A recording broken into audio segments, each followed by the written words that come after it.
안녕하세요. 자, 짧게, 아주 짧게. 음, 제가 오늘 뭘 얘기하냐면, 모더니즘에 대해서 얘기를, 그러니까 우리가 시험에서 요즘에 서양 미술사를 기준으로 보면 시험에서 나오는 것들이 뭐가 중심이냐면 형식주의입니다. 형식주의는 반드시 하셔야 돼요. 형식주의하고, 그 다음에 아카데미. 아카데미 기준인데, 우리가 이제 아카데미와 형식주의는 어쨌든 그 두 개의 어떤 큰 흐름으로 이야기를 할 수는 있지만, 이상하게 뜨네. 자, 이야기할 수 있지만, 어쨌든 아카데미 같은 경우는 이래저래 그리스 시대부터 아카데미가 만들어진 건 우리가 저번 시간에, 좀 제가 유튜브 안 찍은 지 오래돼가지고, 저번 시간에 이제 그리스 시기를 얘기를 했었어요. 그래서 그리스 시 이제 캐론이 만들어져 가지고 그 형식들이 이루어진 걸 얘기했고, 그 다음에 이제 그 캐논을 기반으로 해가지고 언제 르네상스죠. 르네상스를 기준으로 그게 다시 그 시기에 그 형식들이 다시 부활을 했다라고 봅니다. 그게 이제 기본이 인본주의 사상이죠. 인본주의 사상이니까 인체를 탐구한다. 그래서 인체의 비례가 더 강조되고, 그래서 르네상스는 이상적 사실주의가 이상주의라고 할게요. 이상적 사실주의가 만들어지기 시작을 한다. 요거를 이제 얘기를 했었던 것 같아요. 아카데미라는 개념이 상당히 중요하게 여기기 때문에 시험 문제 출제가 되고 있다. 그리고 형식주의도 마찬가지고. 근데 이제는 우리가 이제 형식주의 같은 경우는 이제 무엇을 얘기하냐면, 우선 여기 르네상스까지는 하고, 그 다음에 그 이후는 이제 바로크나 이제 로코코나 이런 데서는 르네상스의 요소를 쓰긴 하지만 거기에 반하는 요소들이 등장을 하게 되죠. 그래서 색채 중심이라든가 이런 것들이 등장한 거를 얘기를 했었고, 그 다음에 형식주의를 얘기하려고 하는 건데 요거는 부수적으로 얘기한 겁니다. 그래서 형식주의는 사실은 어느 시기를 기준으로 얘기를 해야 되냐면, 우리가 이제 19세기를 기준으로 얘기를 해요. 19세기 기준으로 해서 20세기로 넘어가는데, 19세기에는 인상주의를 얘기를 안 할 수가 없다. 예, 인상주의를 얘기 안 할 수가 없다. 그래서 인상주의를 중심으로 등장을 하게 되고, 그 다음에 인상주의를 넘어서 이제 20세기로 가게 되면은 뭐가 등장하냐? 야수파. 그래서 우리가 프랑스를 중심으로 야수파가 등장하고, 그 다음에 독일을 중심으로 해가지고 얘네들은 상관은 없는 애들이지만 표현주의가 같이 등장한다. 표현주의. 그래서 모더니즘의 시작은 20세기 기준으로 보면 이제 야수파로 보고 있고요. 그 다음에 19세기 기준에 인상주의를 보고 있어요. 그렇게 해서 흐름이 잡혀 있죠. 자, 그 다음에 그 흐름 안에서 인상주의를 한번 얘기를 해봐야 되는데, 인상주의가 왜 모더니즘의 형식주의냐라고 한다면, 우선 기본적으로 우리가 모더니즘의 형식주의는 조용 요소와 원리를 얘기를 한단 말이에요. 조용 요소와 원리를 얘기를 하는데, 조용 요소와 원리를 가지고 한다는 것은 우리는 그것을 조용 요소 원리를 가지고 얘기를 하고, 그것을 발견하는 것을 환원주의라고 한다. 환원주의라고 하는데, 우리가 이제 환원주의적인 요소는 대표적인 사람이 누가 있냐면 몬드리안이 있어요. 자, 이렇게 얘는 이제 1917년에 등장을 하는데, 예, 어쨌든 몬드리안까지 우리가 여기서 한꺼번에 몰아서 얘기를 할 겁니다. 잘 들으셔야 돼. 자, 인상주의가 등장하게 되면서 조형사 원리를 가지고 얘기를 한 것이 뭐냐면, 우선 색이라는 것을 가지고 얘기를 하게 됩니다. 색. 예, 색을 가지고 얘기를 하는데, 이 색이 결국은 빛의 변화를 통해서 색을 표현하기 시작을 한 거야. 중요한 건 뭐다? 색이다, 색. 여기 색에 해당된다. 그래서 색이라는 것 자체를 우리가 이제 중요하게 보고 있는데, 사실은 더 중요한 게 있어요. 더 중요한 게 있는 게 뭐가 있느냐? 자, 인상주의에서 더 중요하게 여기고 있는 것이 우리가 뭐냐면 만해가 있습니다. 만해가 있는데, 만해를 결론만 우선 얘기를 하면 그 조형적 가치를 추구한다. 이게 무슨 말이냐면 우리가 보통 그림이 있어요. 그림. 이렇게 그림이 있는데, 그림을 보고 이제 사람이 이제 눈으로 이렇게 해서 이렇게 쳐다보잖아요. 눈을 쳐다보면 어떤 생각을 하게 되냐? 그림의 상징성이 있죠. 그 다음에 어떤 의도, 의미를 파악하게 되면서 이 사람은 그림에 어떤 의미가 있지 하면서 계속 쳐다보게 되는 거야. 그러면 조형적 가치는 이게 뭐냐? 그림에 대한 그것을 보겠다는 게 아니라 뭘 보겠다는 걸까요? 조형적 가치를 보겠다는 거야. 그러니까 그림에 대한 상징성, 이런 것을 다 제거한다는 거예요. 제거. 이걸 다 제거하고 그림을 뭘로 본다? 매체의 형식만 보겠다. 그러니까 상징성과 의미. 예를 들어서 뭐 상징성은 이제 종교도 되겠고, 뭐 이념도 되겠고 그림을 보면서 그런 걸 유추하는 것이죠. 그래서 매체의 형식을 보겠다. 예, 매체의 형식을 보겠다. 그렇기 때문에 조형적 가치라고 얘기를 합니다. 그래서 그림이 어떤 도구적 역할을 하는 게 아니라 매체의 형식을 보겠다. 이렇게 보는 거야. 그게 만해예요. 만해가 너무 중요하죠. 예, 그래서 만해는 그걸 그래서 어떻게 표현을 했을까? 어? 그걸 어떻게 표현했을까? 이제 궁금하잖아요. 응? 그래서 만해 같은 경우는 누드를 그려요. 그래서 우리가 그림에서 보면 만해의 그림을 보면 제가 뭐 그림을 도판을 해석하려고 했던 건 아닌데 어쩔 수 없이 그거를 좀 얘기를 해야 됩니다. 우선은 전체적으로 지금 누드가 있었어요. 지금 여기 현재 지금 누드가 이렇게 표현되고 있죠. 누드가 표현되고 있는데 우선은 그림 자체 내에서 본다면, 그림 자체 내에서 본다면, 지금 요 부분과 지금 요 부분을 한번 보세요. 여기서는 여기의 거리가 생각보다 너무 가깝습니다. 그래서 원근법이 삭제되고 있다. 그리고 이게 더 중요한데, 지금 여기 있는 주제는 뭘까요? 주제. 주제는 누드입니다. 예, 전통적인 주제예요. 주제인데 그 전통적인 주제를 어떻게 했냐면 누드라는 건 아카데미의 주제인데 주제에서 그랜드 매너 가장 아름답고 가장 숭고한 것을 표현하는 거잖아요. 근데 그 주제 자체가 실질적으로는 관능미라든가 여러 가지 어떤 여성의 기준의 그 미를 기준으로 그 기준점이 있겠죠. 근데 이 사람은 그렇게 표현하지 않았다는 거야. 그래서 생면을 보면은 여기에서 보면 중간 톤이 없어요. 중간 톤이 없다. 중간 톤. 중간 톤이 없다는 것은 명암법을 제거했다라는 겁니다. 그래서 생면으로 표현돼요. 생면. 제가 좀 빨리 해가지고 짧은 시간에 여러분들한테 이걸 정리하려니까 막 날리고 있는데, 길면 안 된다. 길면 안 된다. 그래서 생면으로 표현하다 보니까 이것이 뭐랄까, 종이를 오려 붙인 것 같은 느낌이 들죠. 그러니까 관능미도 없을 거고, 빤히 쳐다보잖아. 어디를 봐도 쑥스러워해 보이진 않죠.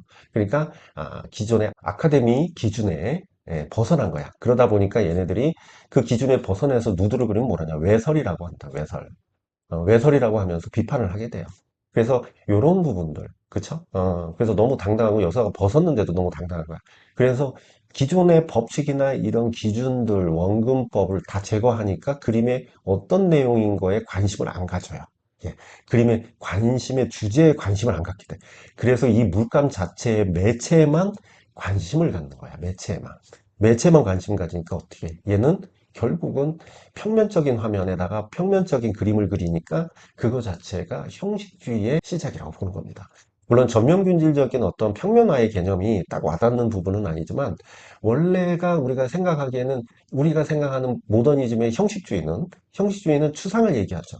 추상은 이런 형상과 이런 형상이 서로 관계적인 요소가 있어서는 안 된다 해서 무관계성을 추구하죠. 그러니까 그 무관계성이 이렇게 조금이라도 있으면 안 되거든요. 하지만 이 무관계성이 존재해야 되는 이유는 대상과 대상의 상징성을 제거하기 위한 거야. 그리고 3차원적 환영 공간을 없애려고 해. 근데 이 사람은 그걸 많이 없애고 그거를 어, 이 매체에만 물감에만 초점을 맞추게 만든 거예요. 그러니까 너무 대단한 사람이죠. 그죠? 네. 너무 대단하다. 그렇지 않나요? 우리가 이제는 그 만해 자체가 이제 조형적 가치라고 함축적으로 그러니까 뭐야? 조형적 가치라는 단어 하나만 기억을 해도 그게 생각이 나와야 해당되는 거죠. 그래서 조형적 가치로 시작을 했다. 이렇게 얘기합니다. 그래서 인상주의에 대한 변화하는 빛, 뭐 이런 것은 기본적으로 깔고 가는 거긴 한데, 우리가 이제는 분할주의라는 걸 쓰잖아요. 모네는. 모네는 이제 어, 분할주의라는 것을 쓰는데, 분할주의라는 걸 자체를 가지고 우리가 분절된 붓질, 그래가지고 알라프리마를 씁니다. 알라프리마를 쓰는데 그것은 결국은 원색 자체를 섞어서 쓰지 않고 팔레트에 물감을 섞지 않고 바로바로 원색을 쓰기 때문에 우리가 명료채도가 떨어지지 않는 원리를 사용하고 있어요. 그래서 이제 신인상주의와 이제 후기인상주의가 등장을 하는데 그거는 이제 수업 때 얘기를 했으니까 더 안 해도 되겠죠. 우선 모더니즘 얘기하려고 하는 거니까. 자, 그러다 보니까 이제 후기인상주의로 바로 넘어갑니다. 자, 후기인상주의로 넘어가면 이제 모더니즘을 얘기하는 거니까 후기인상주의로 가면은 두 부류가 나타나요. 그래서 이제 고갱 같은 사람이 있고 고흐 같은 사람이 있어요. 그리고 세잔이 등장하죠. 세잔이. 우리가 보여야 될 사람은 세잔이고 고갱 고흐는 물론 고흐는 개인적 감정이고 고갱은 원시주의를 찾아다니면서 산업혁명에 대한 문제점에 대한 결과물을 다른 대안을 찾으려고 했던 사람이 고갱이고 그리고 고흐 같은 사람은 자기 감정에 대한 소용돌이치는 어떤 감정의 변화를 붓질로 표현을 하는데 고갱과 고우 어쨌든 이렇게 얘네들이 감정을 위주로 표현을 하는 거야. 감정이 결국 뭘로? 색으로 나타납니다. 원색적인 요소로 나와. 그래서 색면으로 나타나요. 색면으로. 얘네들도 그래서 평면적인 그림을 그려요. 그래서 감정이 나타나는데 얘네들이 특히 고갱을 중심으로 해가지고 상징주의를 중심으로 영향을 받아서 상징주의가 나타나고 그 다음에 종합주의가 나타나죠. 장합주의가 나타나고 그 다음에 나비파 같이 묶여 있어요. 그 다음에 얘네들이 이제 20세기로 가게 되면 어떻게 돼요? 어, 야수파로 가는 겁니다. 근데 얘는 이렇게 가는 거긴 해. 얘네들도 감정이긴 하지만 얘가 색을 가지고 썼기 때문에 모더니즘의 형식이다 얘기는 해요. 하자면 제가 지금 요걸 얘기하려는 게 아니라 요길 얘기를 하려고 하는데, 자, 세잔이 어떤 사람이냐면, 목적부터 알아야 되죠. 이제 목적이 있는데, 지금 좀 길어졌죠. 아, 13분 지났네. 자, 목적이 있는데 그 목적이 뭐냐면 재현이에요. 재현. 추상이 아닙니다. 재현을 우리는 이제 다르게 얘기해서 구현이란 말을 쓰는데, 어쨌든 얘가 그것을 하기 위해서 하는 방법이 기가 막히다는 거야. 뭐냐면 기하학적 추상의 근원이 됐어요. 물론 입체주의라고 얘기를 하긴 하지만 세잔이 대상을 보면 대상에서 시작을 하죠. 대상에서 시작해서 그것을 더 재현을 잘하고 싶어서 어떻게 했냐. 여기저기 막 고정 시점을 보지 않아요.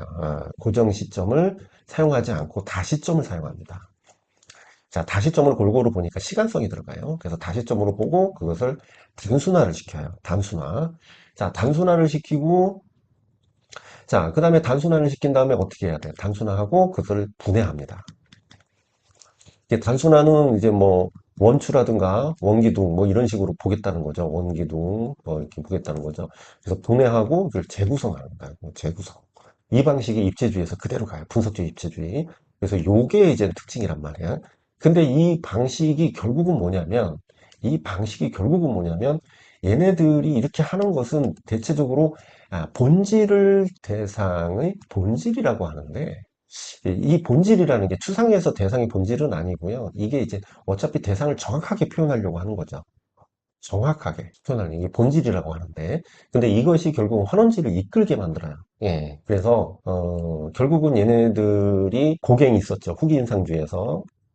후기에서 보면 이제 고갱이 있었고, 그 다음에 고후가 있었는데 이제 고갱을 중심으로 다시 한번 얘네들이 이제 상징주의, 그 다음에 종합주의, 색과 선을 종합하겠다는 거죠. 종합주의, 그 다음에 나비파로 가는데, 그래서 얘네들이 나오는 거예요. 그래서 얘네들이 결국은 20세기를 기반으로 해서 뭐가 나오냐면, 야수주의가 등장합니다. 이게 야수주의.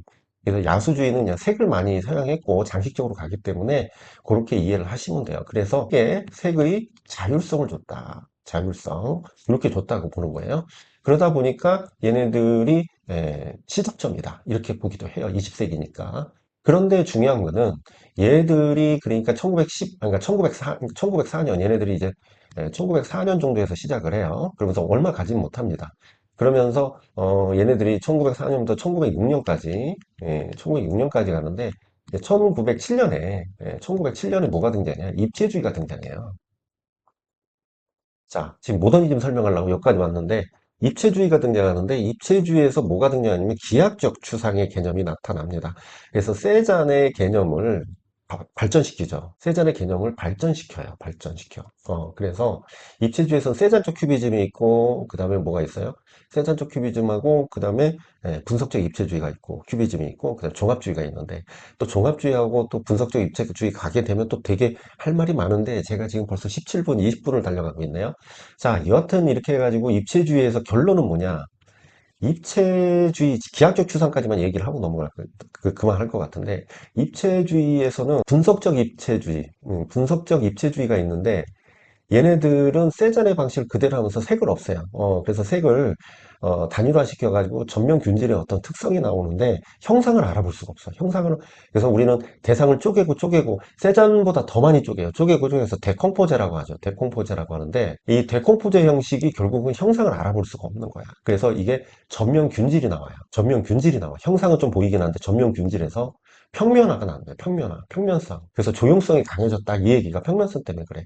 그런데 종합주의로 가면서 대상을 더 현실감 있게 제시하고 싶었던 거야. 그래서 빠삐의 꼴레가 등장하죠. 근데 이제 종이만 붙이니까 답답하니까 그 사물을 붙여요. 그래서 그게 콜라주가 되는 거죠. 콜라주가. 얘네들은 전부 오브제 미술로 발전해요. 자, 이렇게 됐어요. 근데 제가 하고 싶은 얘기는 전면균질 평면선인데 여기서 실패를 한 거죠. 그래도 평면선이 나와서 인정을 해주는 거긴 하지만 얘네들도 재현을 위한 거기 때문에 세상을 알아볼 수가 없기 때문에 여기서 대상을 알아보기 위해서 이렇게 표현을 한 거예요. 그래서 얘네들 같은 경우는 뭘로 이어지냐면 얘네들이 언제까지 가냐면 얘네들이 이제 1907년에서 입체주의가 14년까지 갑니다. 이제 14년까지.